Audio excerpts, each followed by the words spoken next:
How about the church family? Um, I'm so thankful for this opportunity to share this topic of faithfulness. Five of our church expectations, Pastor Jake started last 2 weeks ago, started from growing. And I have this privilege this evening to talk about faithfulness. One of our church expectations as family, as brothers and sisters, is to be faithful. What I want us to walk away with or remember from today's teaching is how can you and I be faithful? Hebrews chapter 10, verse 22 to 25. It says in verse 22, "Let us draw near with a true heart in full assurance of faith, with our hearts sprinkled clean from an evil conscience and our bodies washed with pure water. Let us hold fast the confession of our faith without wavering, for he who promised is faithful. Let us consider how to stir up one another to love and good works, not neglecting to meet together, as is the habit of some, but encouraging one another, and all the more as you see the day drawing near." I want to point out these 2 points from this passage. I know it's a lot in here, but I want to talk about number one, how you and I to be faithful in our walk with God. And the second of all is how to be faithful to each other by encouraging one another. Honestly, I'm here today. It's because someone was faithful in mentoring me. My cousin, Pastor Roland, he was the pastor at Fights Baptist Church. Pastor Roland was a faithful man of God. 2010 to 2012, Pastor Roland was after me each day and tried to encourage me to walk with God. He discipled me. He spent time with me. And even with my parents. Pastor Roland started when he first came to Vice Island, and he wanted to start a Bible study. He started in our living room, in our house. My mom and dad, they invite him over, and we start this Bible study in our living room. So he gave me some responsibilities to do, and he asked me to do the guitar, to play the guitar for our Bible study. And not only that, but also he tried to keep me busy. So Pastor Roland, he's a faithful man of God. And, after that summer of 2012, I got saved in summer of 2012, and I came to HBBC, Harvest Baptist Bible College, in 2012 as a first-year student. And when I got here, we had this program in college. We call it Paul and Timothy program. Pastor Don Eckert was a faithful man of God. He mentored me for 5 years when I was in college. Pastor Don Eckert he passed a couple of years ago, and now he's with his Lord, and he was a faithful man of God. I remember one of Pastor Don Eckert's rule. He said that Eckert students never quit. And that helped me. For 5 years, Pastor Don Eckert was my Paul in that Paul and Timothy program. He was a faithful man of God who watered the seed that Pastor Roland and Pastor Paul Simmer planted in my soul.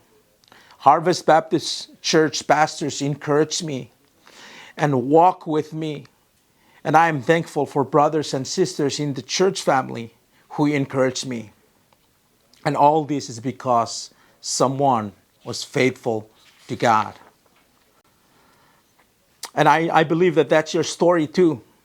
You are here with your group this evening is because someone was faithful and tried to mentor you and disciple you and walk with you faithfully.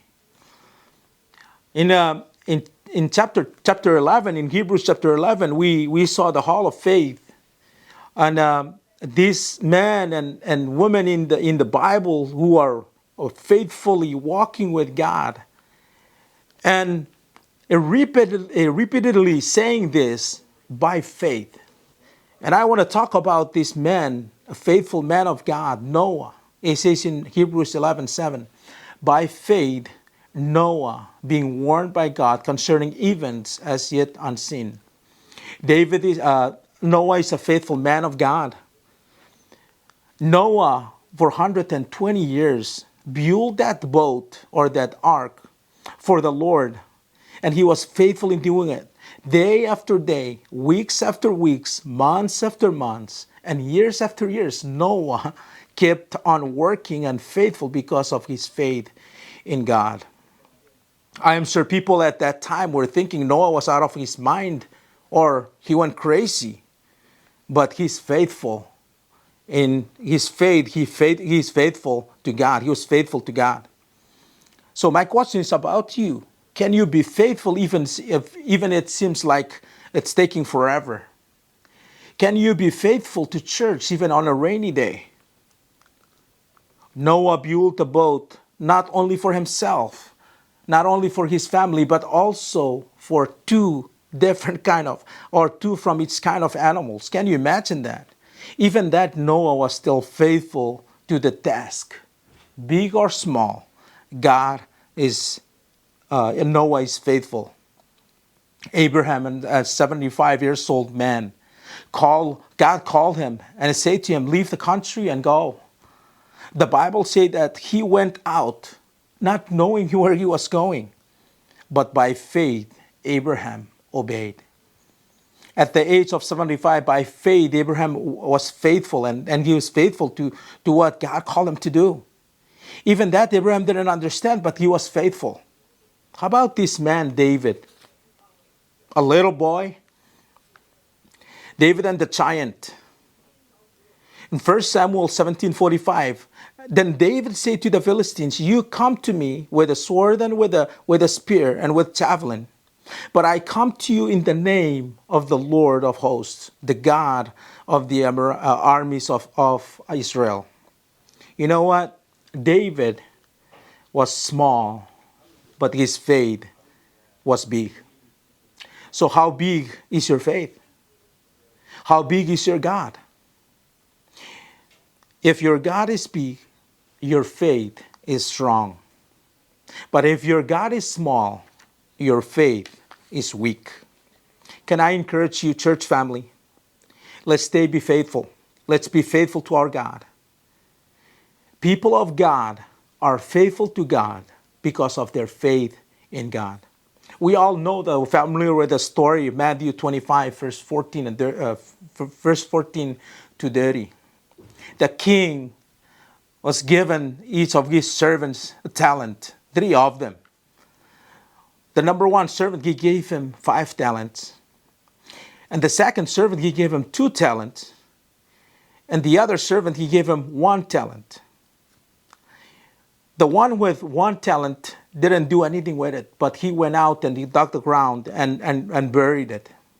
Each of us, God has given us 1 or more talents, and he wants us to use them. Matthew 25:21, the one who got the 5 talents went and used them and got another 5. And he came back, his master said to him, well done, my good and faithful servant. You have been faithful over little things. I will set you over much. Enter the joy of your master. We will hear him say, well done, my good and faithful servant, to each and every one of us if we're faithful to him. So people, church family, I want to encourage you. Be faithful. People of God are faithful to God because of their faith in God. Brothers and sisters, let's be faithful in our walk with God. Let's be faithful in meeting and encouraging one another. So to close off this, I want to ask us this one simple question.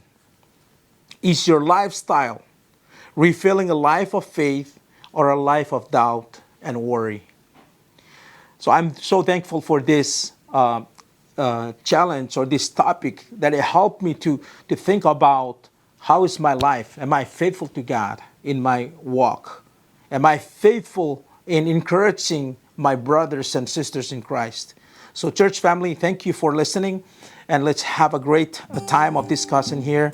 and building each other up and encourage each other to be faithful more. Thank you and have a great time.